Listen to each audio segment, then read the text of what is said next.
ఇప్పుడు ఆల్రెడీ ఒక స్టేజ్ లో ఉన్నారు కాబట్టి ఏదైనా మ్యారేజ్ చేసుకునే ఛాన్సెస్ ఏవైనా ఉన్నాయా?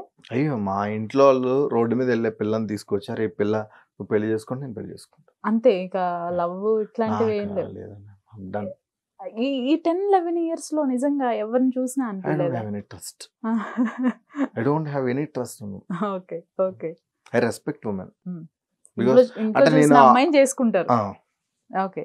బికాస్ నేను ఎందుకంటే నేను అప్పుడు మాట ఇచ్చానండి మా పేరెంట్స్కి, నేను మాట ఇస్తే ఏమైనా చేస్తాను. అంటే సో నా కోసం ఇది చేయండి, ఇన్ కేస్ ఇది వర్కౌట్ అవ్వకపోతే నేను మళ్ళీ పెళ్లి విషయాల్లో కానీ పిల్లల విషయాల్లో కానీ అసలు మీతో మాట్లాడను అసలు. ఏదంటే టైం ఏమైనా పెట్టారా లేకపోతే లేదండి, చూస్తున్నారు, చూస్తే చేసుకుంటాను అన్నట్టు చూస్తున్నారు. చూస్తున్నారు. ఓకే.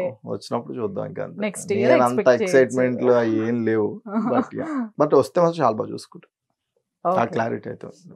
అయితే ఇప్పుడు మీ ఫ్రెండ్స్ లో ఎవరు కాల్ చేసి ప్రాంక్ చేయాలన్నా గుర్తుపట్టేస్తారు, ఈజీ గుర్తుపడతారండి. ఈజీ గుర్తుపెడతారు కదా. నా ఫ్రెండ్ ఒక అమ్మాయి ఉంది, షీఈ్ వెరీ ఇన్నోసెంట్. తన పైన ఒక ప్రాంక్ చేద్దాం.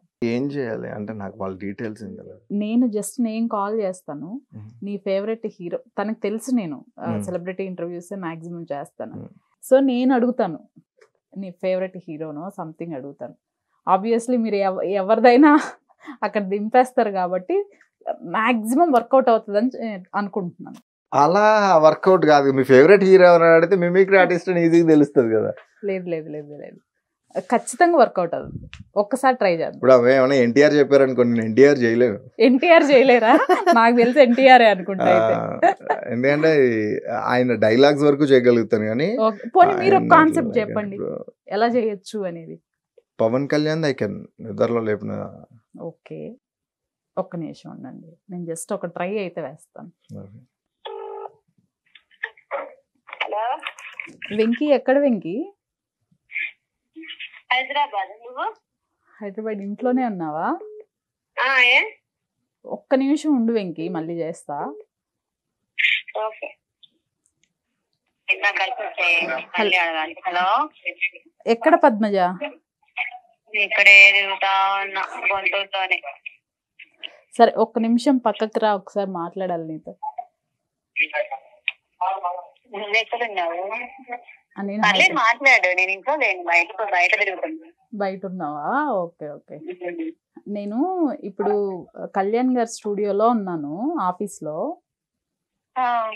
కళ్యాణ్ గారు అంటే ఎవరు తెలుసా? కళ్యాణ్ సారా? ఏ కళ్యాణ్ సార్? అదే సివిల్ కి సంబంధించి చెప్తామంటారు. హలో హలో, క్లాసెస్ చెప్తారు కదా కళ్యాణ్ సార్, గ్రూప్స్ కానీ సివిల్. హలో, పద్దు పద్దు, వాళ్ళు కాదు, నువ్వు అనుకునే వాళ్ళు కాదు. నేను ఏం చేస్తుంటా, నేను ఇంటర్వ్యూలో ఉన్నాను యాక్చువల్లీ. ఓకే ఓకే, నేను ఎవరి దగ్గర ఉన్నానంటే పవన్ కళ్యాణ్ గారి దగ్గర ఉన్నాను. మా ఫ్రెండ్ ఉందండి, తనతో ఒకసారి మాట్లాడండి అని రిక్వెస్ట్ చేశా. అవునా? నేను ఇప్పుడు ఫోన్ ఇస్తాను, మాట్లాడు. Okay okay okay okay. నీకు తెలుసు కదా పవన్ కళ్యాణ్ గారు, ఎందుకు తెలియదు? కళ్యాణ్ గారు అంటే నాకు అర్థం కాదు, నేను తెలియదు. సరే ఓకే, 1 minute నేను మొబైల్ ఇస్తాను, సరేనా? Okay okay. అది సార్ సంగతి, మామూలుగా ఉండదు. ఇక పేరు వింటున్నారు? పద్మజ అని. నమస్కారం పద్మజ గారు. నమస్తే సార్. నమస్తే సార్, బాగున్నారా? చాలా బాగున్నానండి. ఏం సార్, ఎలా ఉన్నారు? భయంగానే ఉంది, అందుకనే రావట్లేదు. ఎలా ఉన్నారు? మీరు ఎక్కడ ఉంటారు? మాది గుంటూరు సార్. మంగళగిరి దగ్గర. సార్ ఎప్పుడైనా మంగళగిరి స్టూడియో ఇటు సైడ్ వచ్చినప్పుడు ఒకసారి విజిట్ చేయండి, మన వాళ్ళకి చెప్పేస్తాం ఒకసారి. అదే సార్, మా ఫ్రెండ్స్ అందరు కూడా చాలా మంది మీ ఫ్యాన్స్ ఉంటారు, చాలా మంది చెప్తూ ఉంటారు, పవన్ కళ్యాణ్ స్టేటస్ పెడతా ఉంటారు. మీ స్పీచెస్ అయితే పని వాళ్ళ కూర్చొని వింటా ఉంటారు సార్. ఎందుకు ఇట్టారో చెప్తారు, అడుగుతా ఉంటాను. అది ఇంకా పిచ్చి, మాకు ఇష్టం అంతే అని చెప్తూ ఉంటారు. బాగా వింటారు సార్. అది సార్, మా ఇంట్లో కూడా ఉన్నారు సార్, అనమాట. అందుకని తన పేరు పవన్ కళ్యాణ్ అని పేరు పెట్టాను తనకి. ఇంకా థ్యాంక్ యూ అంటే మేడం అంటే ఇంటర్వ్యూ కావాలని అడిగితే ప్రస్తుతానికి టైం అంతా కూడా రాజకీయాల్లో పెట్టడం జరిగింది. ఇప్పుడు మీరు ఈ చిన్న ఛానల్స్కి ఇంటర్వ్యూ ఇస్తే పెద్ద ఛానల్స్ వాళ్ళు ఏడుస్తుంది, ఇది ఎక్స్ప్లెయిన్ చేస్తుంటే మీరు డైహర్ట్ ఫ్యాన్ అనేది చెప్పారు. Thank you so much. Thank you. నిజంగా చెప్తున్నాను సార్, నాకు అంతకుముందు అంత ఇది ఉండదు సినిమా యాక్టర్స్ అనేది, మామూలు చూస్తానంతే.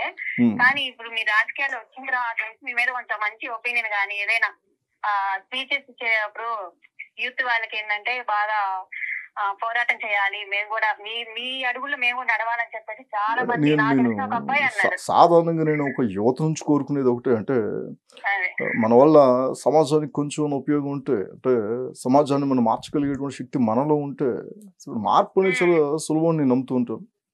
సో చాలా మంది మీలాంటి వీర మహిళలు కానివ్వండి, జన సైనికులు కానివ్వండి చాలా సపోర్ట్ చేయడం బట్టే ఈరోజు జనసేన అద్భుతమైనటువంటి రీతిలో ముందుకెళ్తా ఉంది. చాలా చాలా సమస్యల్ని మనం తీర్చేటువంటి ప్రయత్నం చేయాలి. మీ వంతు కూడా మీరు ప్రయత్నం చేయండి అమ్మా. Okay sir. చాలా అంటే ఇంకోటి ఏంటంటే సార్, లేడీస్ కన్నా ఏంటంటే ప్రైవసీ అనేది చాలా దారుణంగా ఉంది. ప్రైవసీ అనేది లేకపోతే చాలా ఇబ్బంది పడుతున్నారు. నేను మాత్రం చూసింది అదే ఈ సొసైటీలో కానీ నేను ఎక్కువ చూస్తా ఉంటాను.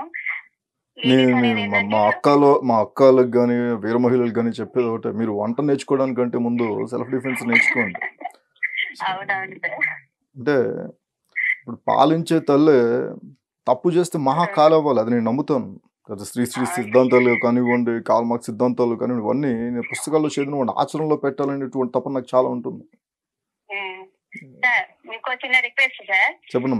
నా చిన్నతనం నుంచి ఇప్పటిదాకా కూడా నేను ఫేస్ చేసేది ఏంటంటే, నా చుట్టూ ఉన్న సమాజం చూస్తూ వచ్చిందని ఏంటంటే, మెయిన్ డ్రింక్ అలవాటు పడిపోయి ఇళ్లలో ఉన్న పిల్లల్ని పట్టించుకోకపోవటం, భార్యను పట్టించుకోకపోవటం, తాగేసి రావటం, కొట్టడం, ఇంకా తాగుడికి అలవాటు బానిస అయిపోయిన వాళ్ళు చాలా మంది ఉన్నారు సార్. నేను మాకు ఇచ్చిన ఏరియాలో నేను తిరుగుతున్నప్పుడు కూడా నాకు అలాగే అనిపిస్తుంది, ఎందుకమ్మా తాగేది అని. నేనేమంటానంటే, మీరు ఒక్కసారి మహాకాళిగా మారితే మీ ఇంట్లో బయట ఎంత సింహంలో ఉండేటువంటి భర్త అయినా మీ ఇంట్లో భయపడతాడు.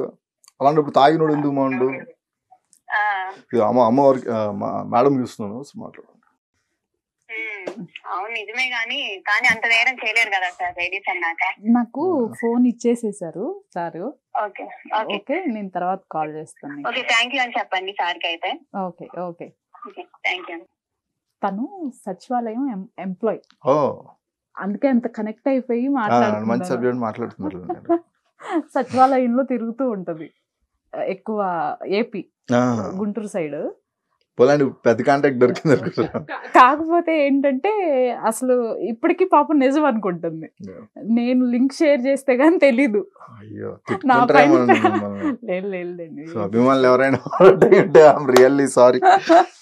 నేను అందుకనే కావాల్సుకొని నా ఫ్రెండ్కే చేశారు. దీని వర్క్ చేస్తున్నానండి, అంటే జనసేనకి. మీరు చేశారా? ఓహో ఓకే. ఎప్పుడు, ఏ టైంలో? లాస్ట్ ఎలక్షన్ లో కూడా. అంటే బయటకి ఎక్స్పోజ్ అవ్వకుండా ప్రమోట్ చేసే కొన్ని ఉంటాయి. ఇప్పుడు బయటకి ఎక్స్పోజ్ కాలే నేను, బికాజ్ ఎందుకంటే పొలిటికల్గా ఉండేటువంటి. నేను ఇక్కడ ఉంటా, ఊర్లో ఒకవేళ జనసేన రాలేదనుకోండి, గవర్నమెంట్ వస్తే ఇంట్లో వాళ్ళని ఇబ్బంది పెడతారు.